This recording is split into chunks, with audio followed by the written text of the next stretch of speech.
may be a challenging word, maybe a little something different, but my prayer is that not only do we rejoice in how good God is to us through this message, but we also take those truths and we use it for people who are in desperate need for it.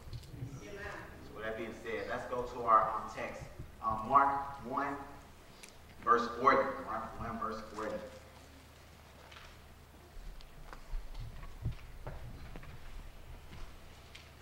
Mark 1, verse 40, it says this. And a leper came to him, imploring him, and kneeling said to him, if you will, you can make me clean. With God's mind, I'd like to speak for a few moments on the topic, the walking dead. The walking dead. Let's pray. Jesus, revive us. In Jesus' name, amen. I'm sorry, but you guys have kind of like found out a lot about me from these past few months. You guys know that I love movies. You guys can probably tell if I'm here, like because of the Quenzel, license plate, stuff like that. You guys know that I love sports. I talked about last time when I was here, I talked about Michael Jordan, things like that. I'm a big LeBron fan, but Michael Jordan is nice as well. Amen. But I also love television. I love television. I love it.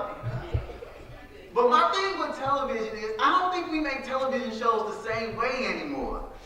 Like, y'all remember back in the day, television shows that were popular were, let's see, does anybody remember Family Matters? Yeah. Family Matters. Boy, yeah, like, Urkel and Laura and stuff like that. I had a little crush on Laura a little bit as well, so it was nice.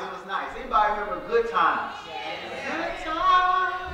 My friends call me JJ sometimes. I don't know how to feel about that. Matlock. Does anybody know about Matlock? Yes. Now, you still got some people now, to this day, my little brother, he still comes and he finds out where Matlock is, the show, and he watches this show. Matlock, man. And who knows about the Cosby Show? Yes. Come on now. You like Cosby? Yo, my ultimate plan before I get done with grad school is to collect all of the seasons of the Cosby Show. And I'm set. I'm good. All you do is just pop it in. I'm having some time, the finals and stuff like that, stressing out, pop the, Cosby Show in, and just relax and chill, get a little, sparkling cider or something like that. But the basis of all of these television shows was that many of these television shows that were popular at that time were known for its wholesome, just aspect. It was very wholesome. They had the songs that came on when they was about to teach the moral thought, and the person would sit down and be like, and then the song would come on, and you shouldn't have did that. And then the song would come off, and then it'll be the end of the show and everything like that. They had all these different things. They had all these different lessons to learn. But back then, the most popular shows were those that were known for the wholesome. And it wasn't so, directed on so many different crazy things. That was back then. But now, amongst our popular shows today, me and many of our friends, sometimes we check these shows out. But amongst these shows that we check out and that are popular today are shows like Scandal. Mercy. I guess I wasn't the only person who heard about Scandal. Mercy. You go on Facebook, you go on Facebook on a Thursday night, everybody talking about Scandal. Every status, you like, oh my goodness, I just want to know how the game went or something like that. I want to see how somebody's doing. They talk about Scandal. Everybody. You don't even have to look at the show. You can just look at Facebook. That's all you can do. But Scandal, it covers, chronicles this woman and her having this affair with the President of the United States. Breaking Bad, movie of a show about this chemist who finds out that he has a stage of cancer, and he begins making meth. and things like that, and selling it so he can have some money for the family or whatnot after he passes away. Dexter. Don't know that much about Dexter, but the overall theme of Dexter is that this guy sees people and he knows the people who do evil things. He goes out, he becomes a serial killer, killing those people who does evil things. Crazy, right? These are amongst our most popular shows. And as a student, as a college student, we got Netflix, so we always have, the shows, always going. I always hear about people talking about new shows. But amongst all of these different shows, there's one show that when you talk about it, people are like, oh man, for real? You see the new episode? And Andrews, we have this show. It's on AMC. It's called The Walking Dead. Now, I'll tell you a little bit about The Walking Dead if you don't know what it's about. Based on one of the most successful and popular comic books of all time, written by Robert Kirkman, AMC's The Walking Dead captures the ongoing human drama following a zombie apocalypse. The series follows a group of survivors led by police officer Rick Grimes, who are traveling in search of a safe and secure home. However, these are from the producers. However, instead of the zombies, it is really the living who remain the walking dead. Keep that in your mind. Instead of the zombies, it is really the living who end up being the walking dead. Let me give you an explanation of these zombies. Now, these zombies, as a matter of fact, AMC and The Walking Dead has won so many different awards and different things like that for the makeup. If you ever pull up The Walking Dead, you can look at the makeup, and they look so real. They look like real zombies. Like somebody could walk in here and you'd be like, oh my goodness, that's a real zombie. I cannot tell if this person is fake or not. That's how amazing the makeup is. But in the show, actually these zombies, they come around, they eat. They really don't have no sense. They just have an urge to eat and eat and eat. And they have a smell and an appetite for fresh blood. Once they bite or they scratch you, you become infected. But I love that last part that the producer said. He says that as we go towards and deep into the show, we find out that it's not the zombies who are the walking dead. They're actually the humans. And I don't know if you ever kind of can relate to this, but have you ever felt sometimes that you've been walking dead? No. That's a good answer. I don't blame you for that. Everything was fine in your life until you was bit or scratched or approached by death of a loved one, and it left you devastated. Walking around, you're at work, but you don't feel the same joy anymore. You're in church, but you can't fellowship like you used to. You're walking through life, and you're going through it, and it looks like you're living, but in actuality, you're dead. Have you ever been bit by depression? You're going through a situation, and you're asking yourself, why are you allowing this to happen, God? God, I'm in school, and it seems like I'm never going to get out. I'm in this dead-end job, and it looks like I can never get out. God, I'm here with my family, and I'm trying so hard. I'm trying so hard to please them. I'm trying so hard to make it better for my family, but somehow I've been bit by depression, and it seems like I can't get out. I'm walking, I'm going through life, but yet I just seem so dead. You're a Christian. Man, if you're having a high time in your life, you're singing for the praise team, you're doing amazing things, collecting toys, you're doing so many different things for God, but that one habit bites you. That one thing you promised yourself you'll never ever do. That thing that you set up barricades and accountability systems and people to call you to check on you to make sure you don't do that thing, you end up doing it. You get bit by a habit, and somehow you don't see how God can really change you.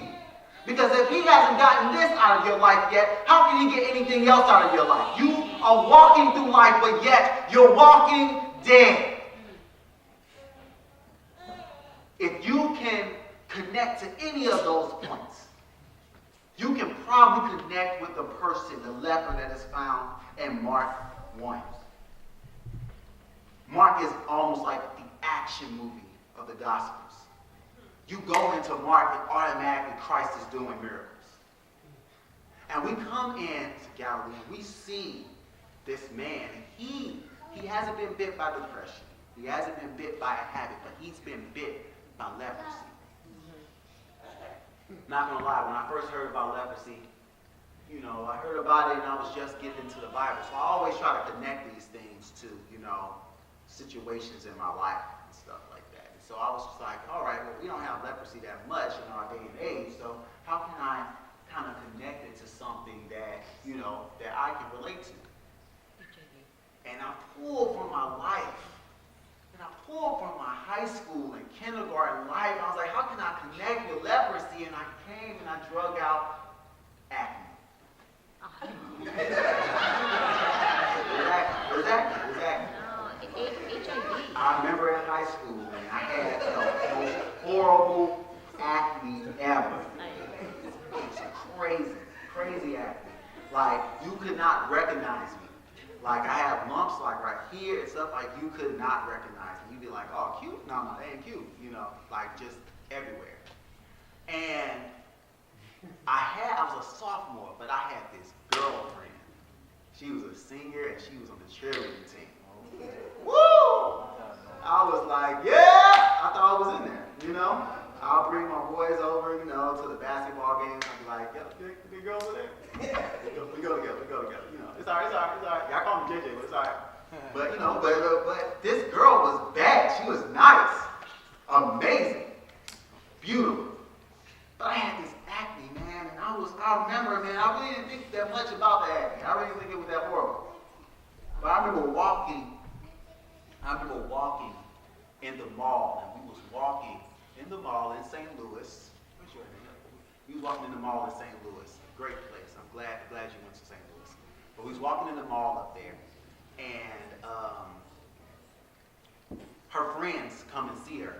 And I'm like, oh, how you doing? He's like, oh, I'm doing good, and stuff like that. They're talking, oh, how you doing, girl? You getting ready to graduate? She's like, yeah, I'm getting ready to graduate, all that stuff. And so the girl asks, oh, who is this? So I'm like, oh, she about to represent for her man. I'm standing right there. I'm like, I'm ready. And she's like, oh, this? Oh, this is my cousin. Oh, right. I was like, wow, leprosy.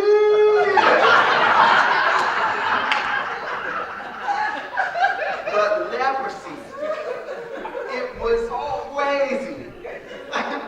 It was dangerous at this time. To make matters even more serious and even more, it was almost equivalent in this seriousness at that time to AIDS. The people, once they caught it, and it was crazy because the people caught it, you never knew when you were going to, sometimes when you were going to get it, or you never knew when you were possibly going to bump into somebody and then you were going to be considered unclean. But just take some time to put your mind into this leper's mind. At this time, you were considered unclean. When you came into a village, you had to announce yourself by your ailment. You had to announce yourself by your uncleanliness. Your identity was unclean. That was your name. The scales and the pus in the skin, it made a residue on the skin and made smells as you walked past the people. And for many of the cases, people talk about lepers losing limbs and things like that. But for some of the cases, lepers didn't lose their limbs because they just fell off. Some lepers lost their limbs because they had nerve damage. And some would be laying down by a campfire or something like that, and the rat would come and nibble off his finger. Or somebody will have hot scalding water but won't know it because they're nerve endings, and they will splash water in their eyes and become blind. The person that was a leper, they were unclean. So they couldn't go around society. They couldn't be in church service right now. Think about somebody being unclean. Think about a father being unclean and he wants to see his daughter's birthday. he can't see his daughter's birthday. Even if he tried, he had to make a spectacle of himself by saying unclean. Think about somebody who wants to see somebody at their graduation. And they can't see their own friend's graduation. Think about somebody who had just got married. And now they're 1 week, 2 weeks into the marriage. Enjoying life. This person that they've been trying to talk to for years. And they finally are married to that person, but somehow they get leprosy. And now they're stripped away and disattached from this person for life. This person who was desperate. This person who was detached.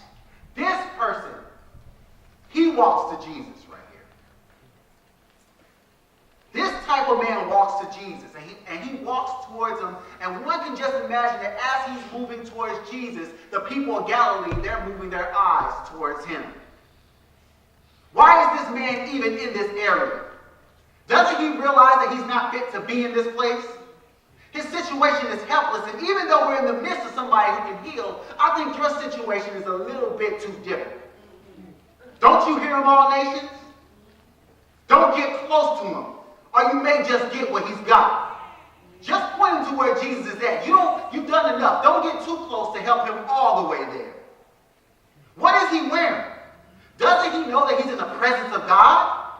You must come in your Galilean best when you're in his presence. This man, he hears all of this, and he has no other choice. He'll take the laughs, he'll take the scorn, he'll take the looks, but because as daunting as his eyes may be, as discouraging as the voices may cry, as demeaning as the atmosphere may appear, dead people do daring things when they're desperate.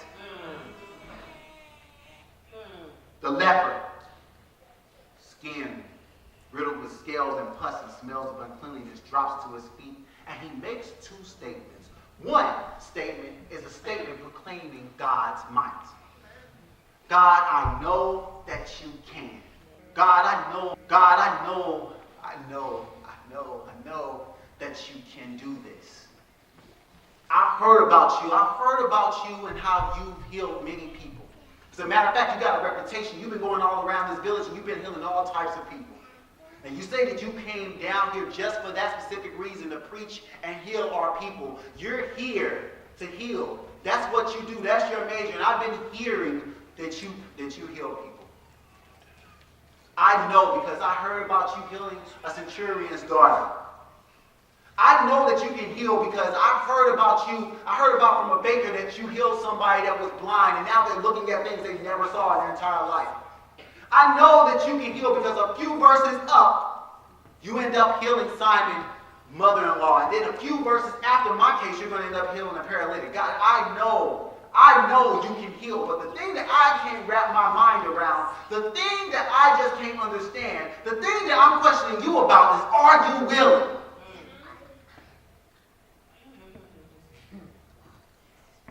He knows that he can. But he questions God. Now, is he willing? The first statement is about God's might. The second statement is about the man's plight. He doesn't know if God is even willing to heal something like that. And can you really blame him? When you look in the history books, you see story after story with these rabbis being so proud that they did things like throw rocks at lepers. They would walk across the street, the opposite side of the street, because the rabbis would say that their breath can make someone unclean. They would brag so much about how this man should not be around society. The rabbis, the people who represented God, who represented the soon coming Christ, these people who represented God showed that this man was not worthy to be cleansed. So when he comes to the eyes of Jesus, God in the flesh, he has a question. He says, God, I know you can, but God, I don't think you're willing. And my question is, as the church of 2013, have we got so hooked up on having information that says that God can do something, but we have a lack of love that shows that God will? Are we too busy showing that God can provide, but with our stinginess and arrogance show that he's not willing to provide? Are we too busy showing that God can restore, but with our gossip and poor example as a married couple show that Christ will not heal a broken relationship? Are we too busy showing that God can be a God who's always there for you, but because a good game is on, show that He will not be with you? Are we too busy showing that God can be a healer, but because we're too sleepy and don't want to pray, show that He's not willing to heal your ailment? The rabbis spent most of their religious lives talking about the goodness of God every Sabbath, but disproving it all the other days. And I'm just looking for a few people today who will go against status quo, who will go out of their comfort zones and say, I've had some good days and I've had some bad days, but when I look back, I see the good days outweigh my bad, and I have a story of how God can get me out of mess. And not only do I have a story, but I got hands to help you get out. Through my life, I will proclaim that God can, but through my love, I will show that God will. Right. Do we have anybody that does that? Christ looks at this man. He gets down. The Greek illustrates that as the man is kneeling down, Christ is kneeling down with him. And he says, I will be clean. The first point, and what God does to the walking dead, is that He shows not only can, He's willing. Our second point, not only does God show that He's willing, but our second point is that God shows that He touches the dead while they're dead. That's a shout moment just with that one point. We're going to break that down. Moved with pity, He stretched out His hand and touched him and said to him, I will be clean. And immediately the leprosy left him, and he was made clean. God touches him. God touches him. Not just that one sentence should like rock your world. Because if you know anything about that particular type of culture at that time, you knew that you did not touch a leper. Just didn't do it. If you touched a leper, you would become unclean as well. But it's crazy because, man, it seems like Jesus picks the most craziest time to do the most radical things. Now, we know that Jesus can heal people without touching them. You see him do it with Centurion's daughter. He says, look, when you get home, your daughter's going to be healed. You see him do it with the paralytic. Pick up your mat and walk. Man gets up and walks. Christ didn't touch him. And as a matter of fact, with lepers, he did it with 10 of them. Saw 10 lepers, he told them to walk away, he told them to go. And as they walked away, they were cleansed. But Jesus, he want to prove some points today. He want to rile up some people. So Jesus, he says, look, even though I don't have to touch this man, I know that what's needed is not just a healing, but a touch.